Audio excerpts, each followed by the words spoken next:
Jeg har samarbejdet med mange grafikere i tidens løb, og jeg synes, at nogen kan godt fremstå sådan lidt primadonna-agtig, eller ikke være særlig lydhør over for, at virksomheden har en forståelse af sig selv og en forståelse af måden, de gerne vil kommunikere på, både visuelt og indholdsmæssigt, som man skal imødekomme på en eller anden led. Og der vil sige, at Helene har som menneske nogle rigtig stærke sociale kompetencer, som hun så kobler med de faglige, og det giver altså et bedre resultat, fordi proces og produkt hænger så utrolig meget sammen.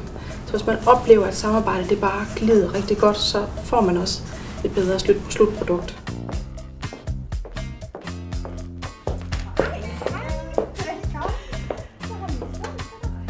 I mit tilfælde, der bruger jeg hende både til mit eget firmas kommunikation og de materialer, jeg laver om min egen virksomhed.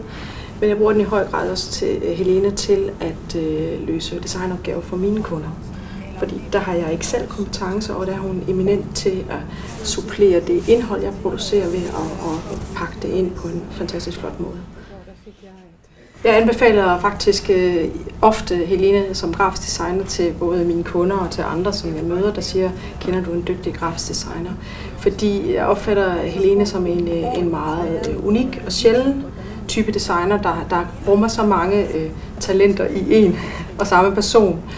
Og jeg har egentlig ledt mange år efter den ideelle designer til mine kunder og til min egen virksomhedsmateriale. Og det synes jeg har fundet i Helene, så jeg kan klart anbefale hende til dem, jeg møder.